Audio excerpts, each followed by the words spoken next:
जय हिंद दोस्तों। आज के क्लास में आप सभी का स्वागत है। जैसा कि हम लोग एक कंप्लीट कोर्स स्टार्ट किए थे।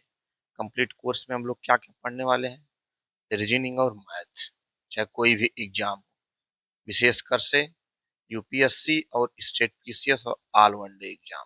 ठीक है, उसी क्रम में हम लोग मैथ पढ़ रहे थे और मैथ में भी मैंने आपको बताया था, पूरा एक सिलेबस बताया था मैथ और रीजनिंग का। मैथ में भी हम लोग पहले बेसिक न्यूमरेसी, आधारभूत संख्यन के बारे में पढ़ेंगे। आधारभूत संख्यन में पहला क्या चैप्टर है? नंबर सिस्टम या संख्या पद्धति। ठीक है, लेकिन मैंने आपको बताया कि संख्या पद्धति या नंबर सिस्टम को पढ़ने से पहले कुछ बेसिक मैथ है, वहां से हम लोग स्टार्ट किए थे। ठीक है, बेसिक मैथ क्योंकि बेसिक मैथ मैंने आपको बताया था कि हम लोग एकदम जीरो से स्टार्ट करेंगे, जिसको मैथ का कुछ नहीं आता वहां से हम लोग स्टार्ट करेंगे। वहीं से हम लोग स्टार्ट किए हैं। कुछ बेसिक चीजें मैथ में मैं आपको बता चुका हूँ, उसी क्रम में हम लोग आज आगे बढ़ेंगे और आज हम समीकरण के बारे में पढ़ेंगे, इक्वेशन के बारे में पढ़ेंगे। ठीक है, तो आइए हम थोड़ा समझते हैं कि समीकरण होता क्या है। देखिए, मैंने आपके पीछे के क्लास में बताया था कि बहुपद बहुपद किसे कहते हैं। मैंने बताया था कि चर और अचर के मिश्रण को बहुपद कहते हैं, लेकिन जो चर की घात होती है वो प्राकृतिक संख्या होनी चाहिए, नेचुरल नंबर होना चाहिए। नेचुरल नंबर मतलब गिनती वाली संख्या है, जीरो नहीं, 1 2 3 4 डॉट डॉट डॉट। ठीक, तो उन्हीं बहुपदों से समीकरण का भी निर्माण होता है। तो आखिर हमको समीकरण की जरूरत ही क्यों पड़ी? ये तो जरूर आपके दिमाग में, बहुपद जब था तो समीकरण की क्या जरूरत है? समीकरण की जरूरत हम लोग इसलिए पड़ी कि बहुपद में जो चर थे, जो वेरिएबल्स थे, उनका मान निकालने के लिए हम लोगों को समीकरण की जरूरत पड़ी। और जब मान निकालना या वैल्यू निकालना है तो समीकरण की जरूरत पड़ी।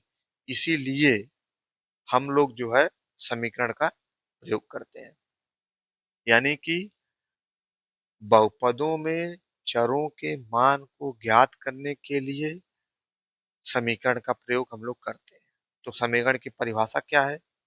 समीकरण की परिभाषा है कि बहुपदों में चरों के मान को ज्ञात करने के लिए जब बहुपद बराबर जीरो कर दिया जाता है तो वह क्या बन जाता है? समीकरण बन जाता है। समझ में आई बात? जैसे 2x+3, यदि मैं केवल बोलूं कि 2x+3 तो ये एक बहुपद है, लेकिन अगर इसी 2x+3 के बराबर जीरो कर दूं तो ये एक क्या बन जाएगा? समीकरण बन जाएगा। जीरो हम लोग क्यों करेंगे? यक्स का मान निकालने के लिए, चर का मान निकालने के लिए। समझ में आई बात? तो ये तो हो गया समीकरण। समीकरण के प्रकार, समीकरण दो प्रकार के होते हैं। एक तो रैखिक समीकरण होता है, एक द्विघात समीकरण होता है। ठीक, तो रैखिक समीकरण क्या होता है? जिसमें चर की अधिकतम घात एक हो, वो रैखिक समीकरण है। और जिसमें चर की अधिकतम घात दो हो, वो द्विघात समीकरण है। जैसे मैंने आपको बताया था ना था रैखिक बहुपद, तो रैखिक बहुपद में क्या होता था? चर की अधिकतम घात एक होती थी, लेकिन उसी रैखिक रैखिक बहुपद को यदि बराबर हम जीरो करते तो वो रैखिक समीकरण बन जाएगा। ठीक है, आइए बोर्ड पे थोड़ा देखते हैं, जो मैंने बताया उसको बोर्ड से समझते हैं। बेसिक मैथ मैंने लिखा है। समीकरण इंग्लिश में क्या कहते हैं? इसको इक्वेशन। बहुपद में चरों का मान, वैल्यू निकालने के लिए उस बहुपद बराबर जीरो कर देते हैं, फिर इसी को हम समीकरण कहते हैं। एग्जाम्पल में, चूंकि 2x+3 एक बहुपद है,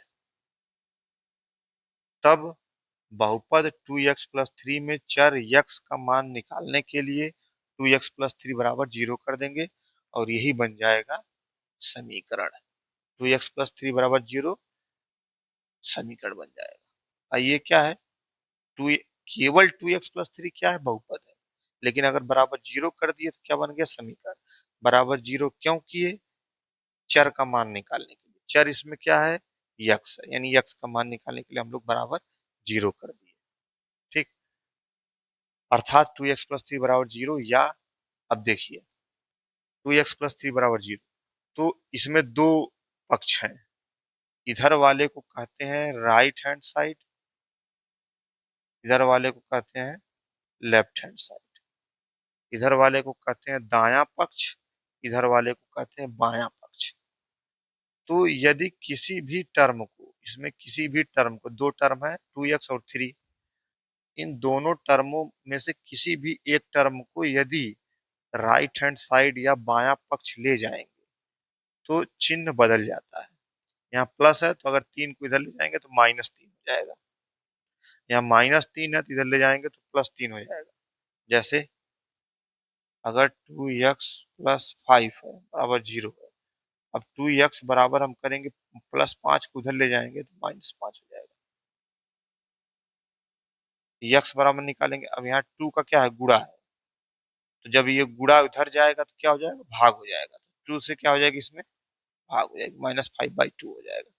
यानी कि किसी भी टर्म को एक पक्ष से दूसरे पक्ष तक जब करेंगे तो कोई भी चिन्ह होगा उसका वो उलट जाएगा। प्लस रहेगा तो माइनस हो जाएगा, माइनस रहेगा तो प्लस हो जाएगा, गुणा रहेगा तो भाग हो जाएगी, भाग रहेगा तो गुणा हो जाएगा। समझ में आई बात। अच्छा, ऐसा हम इधर उधर करते क्यों है, इसी यक्स का मान निकालने के लिए। यक्स क्या है, चर, यानी कि चर के मान को निकालने के लिए चर को हम एक तरफ कर देते हैं और जो बाकी टर्म होता है उसको एक तरफ कर देते हैं।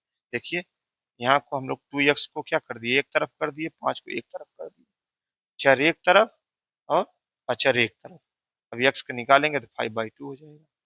ठीक, तो 2x+5, x बराबर 5/2, -5/2 आ गया।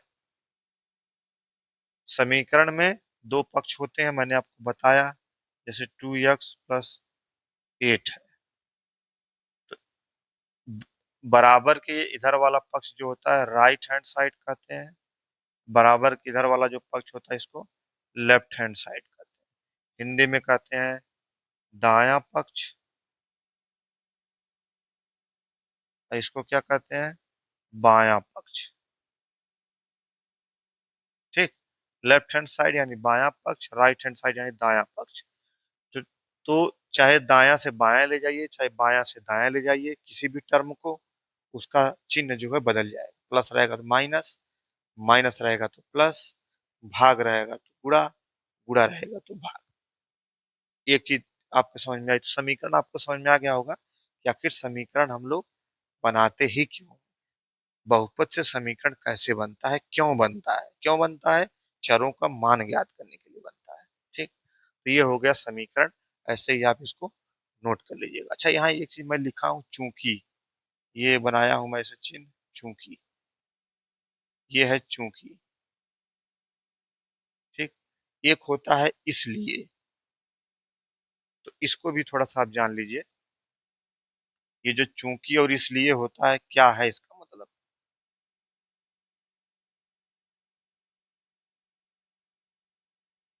इसका मतलब होता है चूंकि, अ, इसका मतलब होता है इसलिए। इसलिए को इंग्लिश में क्या कहते हैं, देयरफॉर, देयरफॉर। चूंकि क्या कहते हैं, सिंस, SINCE, और देयरफॉर का THEREFOR, देयरफॉर। इसलिए अगर ऐसा चिन्ह है तो इसका मतलब इसलिए, या इंग्लिश में देयरफॉर। ऐसा चिन्ह है तो यानी कि चूंकि, इसका इंग्लिश में सिंस कहते हैं, SINCE। ये चीज भी आप दिमाग में रखेंगे। ठीक है, तो समीकरण की परिभाषा आपको समझ में आ गई होगी कि आखिर समीकरण बनता कैसे है। ठीक, अच्छा, अब एक चीज समीकरण की एक प्रॉपर्टी और जान लीजिए। यदि किसी समीकरण में हम दोनों पक्षों में किसी भी संख्या से गुणा करते हैं तो समीकरण में कोई परिवर्तन नहीं होता है, यानी समीकरण का मान अपरिवर्तित ही रहेगा। आप दोनों पक्षों में गुणा किसी भी संख्या से कर सकते हैं। जैसे ये भी नोट कर लीजिएगा, right hand side left hand side. जैसे देखिए ये समीकरण है, ये समीकरण है, ठीक। 2x+8 बराबर 0। अब दोनों पक्षों में 2 से गुणा कर दीजिए, इसमें 2 से गुणा कर दीजिए और इसमें 2 से गुणा कर दीजिए, ठीक। 2 से गुणा करिए, 2 दूनी 4x प्लस 2 8 16, 2 जीरो 0, यानी 4x+16 बराबर 0 या 2x+8 बराबर 0, बात एक ही है, ठीक है। तो आप समीकरण, किसी भी समीकरण के दोनों पक्षों में आप किसी भी संख्या से गुणा कर सकते हैं। मैं बताऊंगा कि गुणा कब करेंगे, क्यों करेंगे, ये मैं आपको बताऊंगा। अभी बस इतना जान लीजिए कि यह समीकरण की एक प्रॉपर्टी है, एक गुण है कि किसी भी समीकरण के दाएं या बाएं पक्ष दोनों में गुणा किसी भी संख्या से करेंगे तो समीकरण में कोई फर्क नहीं पड़ेगा, ठीक है। ये आपको समझ में आ गया होगा कि समीकरण क्या है, ये नोट कर लीजिएगा आप। अब समीकरण के प्रकार, टाइप्स ऑफ इक्वेशन, समीकरण के प्रकार। जैसे बहुपद मैंने बताया था कि बहुपद के भी प्रकार होते हैं। एक पदों के आधार पे बहुपद होता है, एक घातांक के आधार पे, एक्सपोनेंट के आधार पे बहुपद होता है। पदों के आधार पे एक पदी, द्विपदी, तीन पदी होता है। घातांक के आधार पे द्विघात बहुपद, ठीक है। तो ऐसे मैंने आपको पीछे के लेक्चर में बताया हूं, जाके वीडियो को देखिएगा। तो समीकरण के प्रकार, टाइप्स ऑफ इक्वेशन। रैखिक समीकरण एक होता है, एक द्विघात समीकरण होता है। अगर आप द्विघात बहुपद पढ़े होंगे तो द्विघात बहुपद जो होता है उसी के बराबर आप जब जीरो कर देंगे तो वो द्विघात समीकरण बन जाएगा। रैखिक बहुपद के बराबर आप जब जीरो कर देंगे तो वो रैखिक समीकरण बन जाएगा, ठीक है।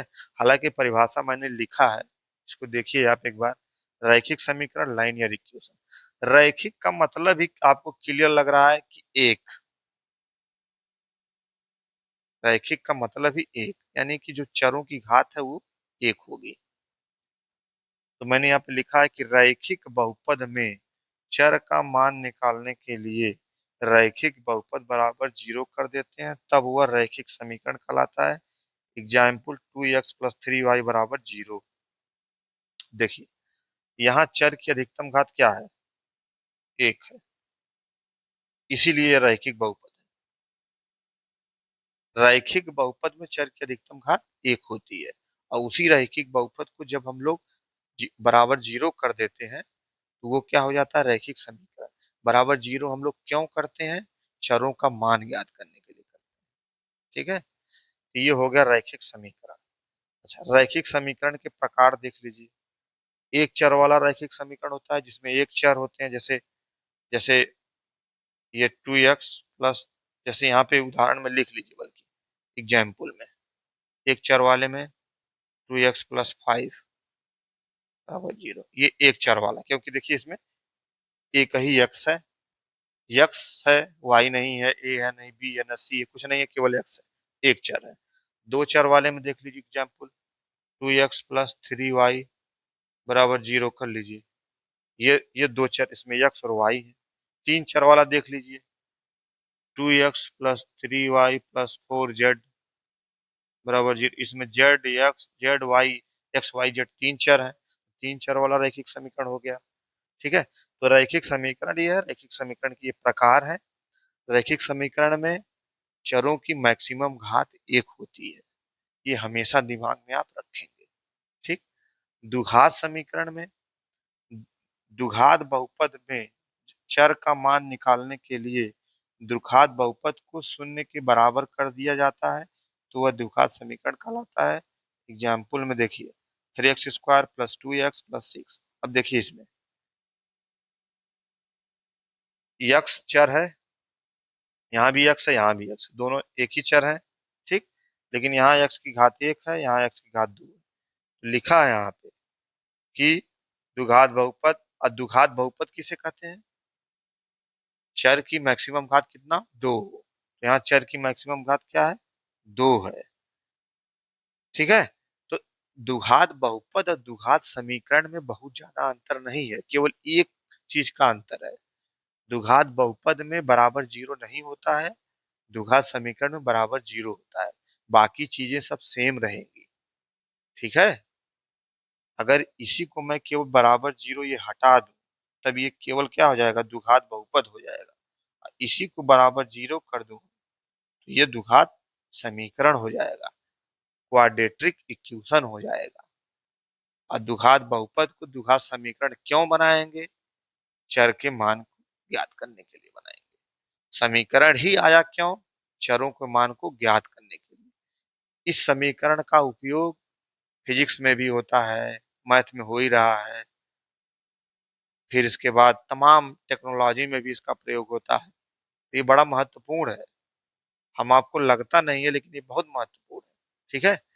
तो समीकरण आप समझ गए। समीकरण के प्रकार में द्विघात समीकरण ये परिभाषा, रैखिक समीकरण ये परिभाषा, रैखिक समीकरण के प्रकार में ये। अब हम देखेंगे कि एक चर वाले रैखिक समीकरण को हल कैसे करेंगे। रैखिक समीकरण। ठीक। अब इसका तीन मैंने बताया। एक चर वाला रैखिक समीकरण, दो चर वाला रैखिक समीकरण, तीन चर वाला रैखिक समीकरण। ठीक। एक चर वाला रैखिक समीकरण को इंग्लिश में क्या करेंगे? One variable linear equation. दो चर वाले रैखिक समीकरण को क्या कहेंगे? Two variable linear equation. तीन चर वाले रैखिक समीकरण को क्या कहेंगे? Three variable linear equation. ठीक है। Linear equation. एक चर वाले रैखिक समीकरण में केवल एक चर होता है समीकरण में, तथा चर की अधिकतम घात एक होती है। रैखिक समीकरण में ही चर की अधिकतम घात एक होती है, चाहे वो एक चर वाला हो, चाहे दो चर वाला हो, चाहे तीन चर वाला हो। सम में अधिकतम घात एक, सम में अधिकतम घात एक। केवल चर की संख्या बढ़ती जा रही है। इसमें एक चर, इसमें दो चर, इसमें तीन चर। एक चर का मतलब एक्स वाई जेड में से कोई एक, या एबीसी में से कोई एक। दो चर का मतलब x y z a b c इनमें से कोई दो। तीन चर का मतलब x y z a b c या जो भी हो इसमें से कोई तीन। ठीक है। तो केवल एक चर वाले में मैंने एक एग्जाम्पल लिया है, टू एक्स प्लस फाइव। अभी देखिए इसमें एक्स केवल एक चर है, केवल एक्स ही एक चर है इसमें, बाकी पांच क्या है? अचर है। तो इसलिए ये एक चर वाला हो गया। और रैखिक क्यों है? क्योंकि एक्स की घात एक है, अधिकतम घात एक है। ये लिए एक चर है और अधिकतम घात एक है, इसलिए रैखिक है। एक चर वाला रैखिक समीकरण हो गया। टू एक्स प्लस फाइव बराबर जीरो। ठीक है। यक्स की अधिकतम घात एक है, अतः यक्स का केवल एक मान होगा। इससे यह सिद्ध होता है कि किसी भी समीकरण में यक्स या वाई या जेड या चर, किसी भी समीकरण में चर की जितनी घात होगी उतना ही उस समीकरण का, उस चर का मान होगा। अगर यक्स की दो घात है तो यक्स के दो मान होंगे। ठीक है। ये ध्यान में आप रखेंगे। यहाँ यक्स का एक घात है तो यक्स का एक ही मान होगा। इसीलिए मैंने लिखा है कि यक्स की अधिकतम घात एक है, अतः यक्स का केवल एक मान होगा। यदि किसी एक चर वाले रैखिक समीकरण में लेफ्ट हैंड साइड बराबर राइट हैंड साइड, तब उसके अनंत मान होंगे। तब यक्स या वाई या जेड के अनंत मान होंगे। यानी कि टू एक्स प्लस फाइव बराबर जीरो है। यहाँ पे टू एक्स फाइव बराबर, ये दोनों दोनों पक्ष जो है आपस में अगर बराबर हैं तो इस समीकरण के अनंत मान होंगे, चाहे वो एक चर वाला ही रैखिक समीकरण क्यों न हो। ठीक है। अच्छा, इसको थोड़ा एग्जाम्पल लेते हैं। जैसे हम ले लेते हैं eight x plus three equal to two x plus nine. अब देखिए इसमें एक ही चर है ना, यहाँ भी एक्स है, एक चर है, यहाँ भी एक चर है। जैसा कि मैंने बताया कैसे हल करेंगे इसको। चर को एक तरफ करेंगे और अचर को एक तरफ करेंगे। चर को एक तरफ करिए, इधर एट एक्स है। यहाँ मैंने आपको बताया था कि कुछ भी नहीं लिखा तो यानी प्लस है, तो जब ये प्लस इधर आएगा तो इधर माइनस हो जाएगा। इधर +9 है ही, ये +3 जब इधर जाएगा तो इधर क्या हो जाएगा, -3 हो जाएगा। अब 8x में से 2x निकल जाएगा तो कितना x बचेगा, 6x। 9 में से 3 जा निकल जाएगा, 6 बचेगा। अब देखिए, अब x का मान यदि आपको निकालना है तो यहाँ पे तो गुणा है, जब 6 इधर जाएगा तो क्या हो जाएगा, भाग हो जाएगा। मैंने बताया था ना कि एक पक्ष से दूसरे पक्ष में जाने में चिन्ह परिवर्तन होता है। 6/6, आंसर क्या हो जाएगा, 1। यहाँ x का मान 1 हो जाएगा। एक दूसरा उदाहरण लेते हैं, इसको नोट कर लीजिएगा। एक दूसरा लेते हैं, जैसे 7y/2 + y बराबर 6y + 8। देखिए यहाँ पे, देखिए यहाँ पे चर को एक तरफ करिए और अचर को एक तरफ करिए। चर कौन कौन है, आप ये वाला चर है क्योंकि इसमें y है, ये वाला भी चर है, ये वाला भी चर है, इस सबको एक तरफ कर लीजिए। 7y/2 + y, अब ये 6y है, यहाँ प्लस है तो इधर आएगा तो -6y हो जाएगा, बराबर 8। 8 केवल चर है, अचर है। अब इसको घटाइए, 7y/2 -6 में से 1 जाए, 5y बराबर 8। ये देखिए 6y है, ये प्लस -6y है, ये +6y है, तो ये घटेगा, चिन्ह कौन लगेगा, बड़ी संख्या वाला 6y वाला, माइनस लग गया। ठीक, अब इसका क्या करिए, लघुत्तम ले लीजिए, यहाँ 2 आ जाएगा, यहाँ 7y -10y। ठीक है, बराबर 8।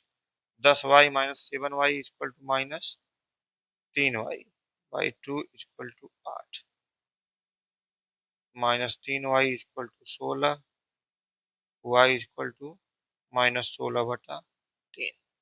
ये समझ में आ रहा है कैलकुलेशन? नहीं समझ में आ रहा होगा तो कमेंट करके पूछिएगा, मैं इसको फिर से बताऊंगा।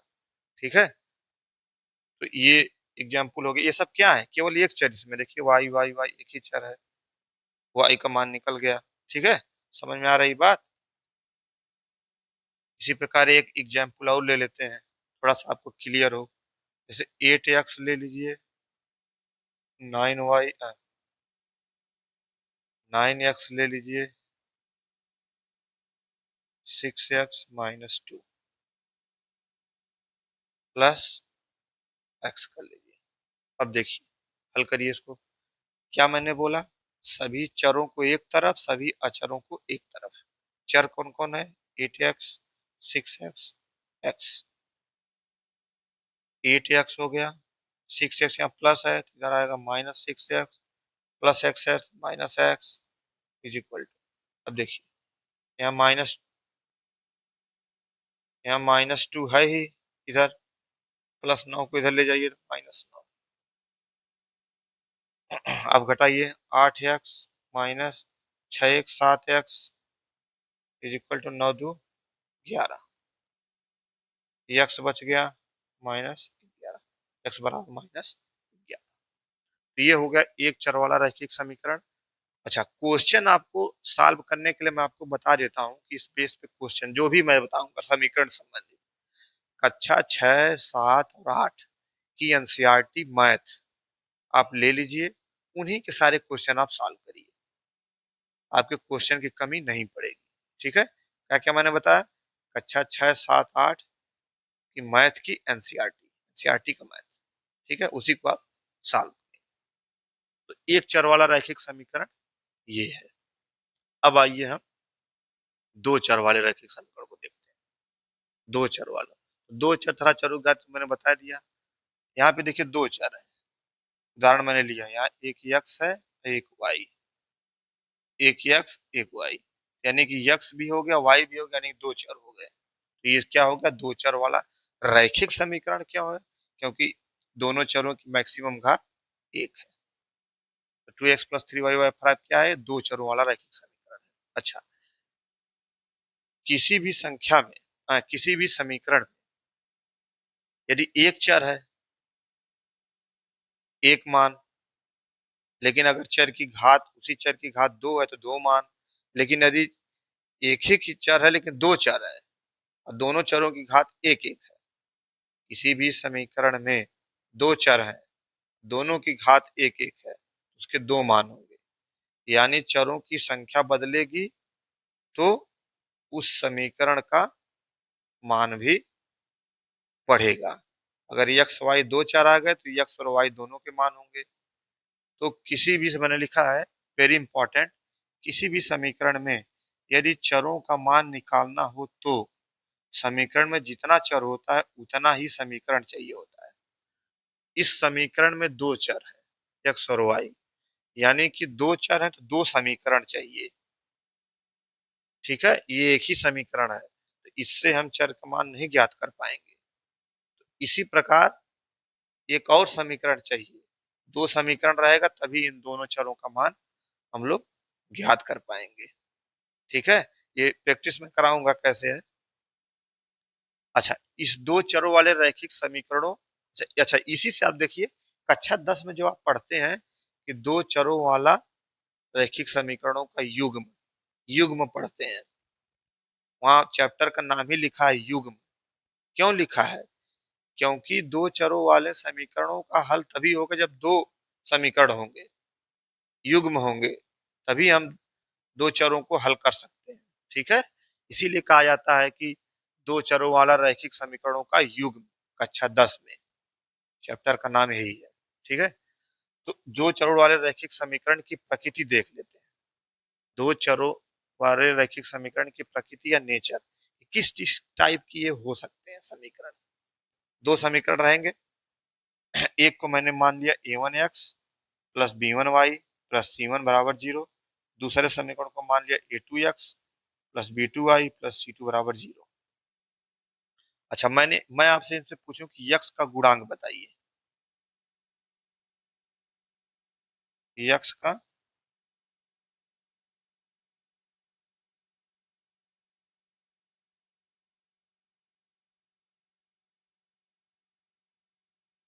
यक्स का गुणांक बताइए दोनों समीकरणों में।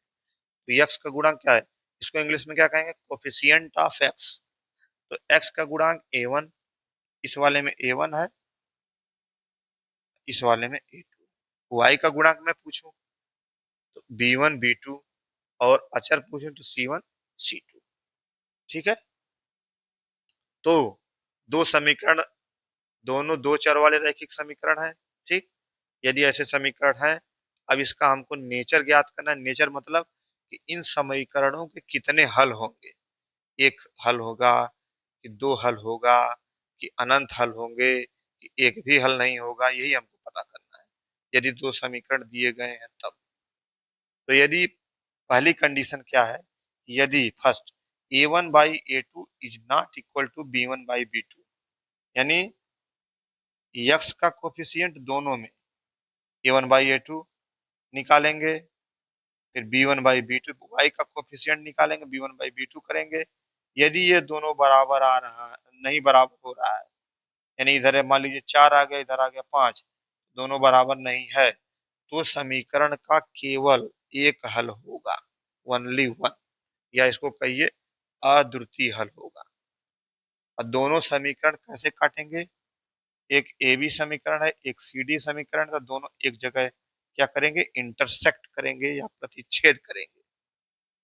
ये ए बी एक समी, इसको ए बी मान लीजिए ना, ये ए बी समीकरण है, ये ए बी वाला है, ये बी सी वाला है। ठीक, ए बी समीकरण का ये हो गया, बी सी, सी डी समीकरण, सी डी ले लीजिए, सी डी में लिखा हुआ, सी डी समीकरण का ये।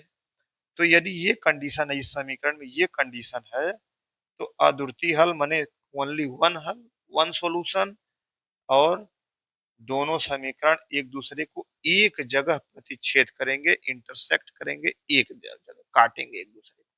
ठीक, दूसरी कंडीशन, यदि a1 by a2 is equal to b1 by b2 is equal to c1 by c2। ये समझ में आ रहा है ना a1 बाई a2 क्या है? अरे भाई a1 यहां से निकाल लीजिए, a2 यहां से निकाल लीजिए, x का कोफिशिएंट है a1 बाई a2, y का कोफिशिएंट है b1 बाई b2, और C1 C2 अचर है। ठीक है, तो यदि ये तीनों बराबर निकल गया तो समीकरण के अनंत हल होंगे, इनफाइनाइट सॉल्यूशन। इनफाइनाइट सॉल्यूशन का मतलब यक्स के भी अनंत मान होंगे, वाई के भी अनंत मान होंगे। देखिए, अच्छा यक्स और वाई के अनंत मान होंगे, ए बी और सी डी दोनों समीकरण एक दूसरे पे चढ़े रहेंगे, एक दूसरे को संपाती कहेंगे, कॉन्सिडेंट। ठीक है, ऐसे ऐसा दोनों एक दूसरे के समीकरण, जैसे ये मान लीजिए ये ये ए बी समीकरण है, ये बी सी समीकरण है। ठीक है, ए बी और बी सी।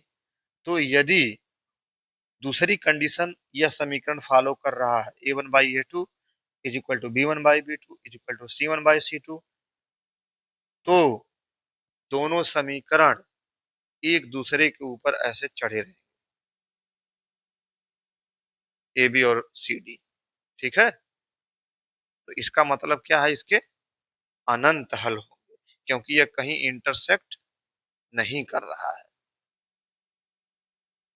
ठीक है, अच्छा अगला कंडीशन, तीसरा कंडीशन है A1/A2 equal to B1/B2 is not equal to C1/C2।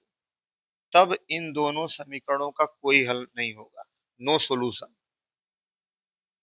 तब क्या कंडीशन होगी समीकरणों की, तब ए बी है, ये सी डी है, ये दोनों एक दूसरे के समानांतर रहेंगे, पैरेलल रहेंगे, न एक दूसरे के संपाती हैं, न एक दूसरे को काट रहे हैं, बल्कि क्या है, एक दूसरे के पैरेलल है।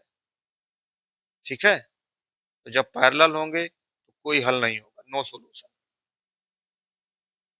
ये तीन कंडीशन है, कोई दो युग में, एक युग में लेंगे समीकरणों का तो उसमें तीन कंडीशन बन सकती है।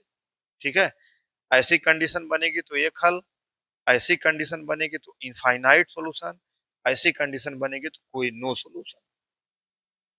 और मैप कैसे बनेगा एक्स वाई पे, ऐसी कंडीशन बनेगी तो दोनों समीकरण एक दूसरे को एक जगह इंटरसेक्ट करेंगे, प्रतिच्छेद करेंगे, अनंत हल होंगे यदि, तो दोनों समीकरण एक दूसरे पे ऐसे चढ़े रहेंगे, जिसको संपाती कहते हैं। ऐसी कंडीशन होगी तो कोई हल नहीं होगा, और दोनों समीकरण एक दूसरे के ऐसे पैरेलल रहेंगे। पैरेलल का मतलब आप इसको आगे बढ़ाते जाइए, कहीं एक दूसरे को ये न मिलेंगे न काटेंगे। ठीक है, तो ये दो चरों वाले रैखिक समीकरण की ये प्रकृति है। और दो चरों वाले रैखिक समीकरणों को का चरों का मान निकालने के लिए समीकरणों का युग्म चाहिए, दो समीकरण चाहिए, एक समीकरण से मान नहीं निकलता है। ठीक है, अच्छा आइए तीन चरों वालों को भी देख लेते हैं। तीन चरों वाला रैखिक समीकरण जिसमें तीन चर हो और चरों के अधिकतम घात एक हो, 2x + 3y + 4z, इसमें एक्स वाई जेड तीन चर है। ठीक है, इस समीकरण को हमको पढ़ने की जरूरत नहीं है हम सभी को। क्यों? क्योंकि हमको दो चरों वाले रैखिक समीकरणों का ज्यादा उपयोग होगा, इसी का हम लोग ज्यादा पढ़ेंगे, और एक चर वाले का इसके पढ़ने की जरूरत नहीं है, मैं आपको जानकारी के लिए बता दिया। तो अब तो हम दो चरों वाले रैखिक समीकरणों के बारे में जान गए कि क्या क्या होता है, कैसे कैसे होता है, इसका नेचर क्या होता है, कि कैसे किस प्रकार के ये समीकरण हो सकते हैं, ये सारी चीजें हम लोग समझ गए। यदि ये नहीं, ये समानांतर वाला मैं यहाँ पे ऐसे बना देता हूँ, फिर से थोड़ा सा दिखेगा ऐसे, ऐसे समानांतर है। ठीक है, यहाँ पे से वीडियो पॉज करके इसको नोट कर लीजिएगा। ठीक है, अच्छा इन सब पे बेस्ड मैंने बताया ना, 6 7 8 की मैथ की एनसीईआरटी उठाइए, वहीं से हल करिए, क्वेश्चन की कमी नहीं है, कहीं इधर उधर बुक खरीदने की जरूरत नहीं है आपको। ठीक है, तो अब हम अगले लेक्चर में लेकिन मिलेंगे आपसे, और उसमें हम लोग क्या पढ़ेंगे, कि अभी तो हम दो चरों वाले रैखिक समीकरणों के बारे में जाने कि क्या क्या होता है, अगले लेक्चर में हम लोग क्या पढ़ेंगे, दो चरों वाले रैखिक समीकरणों में जो चरों का मान है, एक्स और वाई का मान है, उसी को ज्ञात करने की विधि पढ़ेंगे। तीन विधियां हैं, विलोपन विधि, प्रतिस्थापन विधि, वज्र गुणन खंड विधि, तीन विधियां हैं एक्स और वाई के मान को ज्ञात करने के लिए, उनको हम लोग पढ़ेंगे। इसके बाद इन सब पे जितना मैंने बताया, इन सब पे बेस्ड कुछ क्वेश्चन हम लोग प्रैक्टिस करेंगे, बाकी आप एनसीईआरटी से क्वेश्चन प्रैक्टिस करते रहिएगा। ठीक है, तो दो चरों वाले रैखिक समीकरणों कि चरों का मान निकालने के लिए 3 विधियां हैं, प्रतिस्थापन विधि, विलोपन विधि और वज्र गुणनखंड विधि। ठीक है, लेकिन इन तीनों विधियों को हम लोग अगले क्लास में पढ़ेंगे। ठीक है, तब तक के लिए जितना मैं बताया उतना रिवाइज करिए, थोड़ा बहुत क्वेश्चन प्रैक्टिस करिए। क्वेश्चन प्रैक्टिस करने के लिए मैंने आपको बुक बता दी है।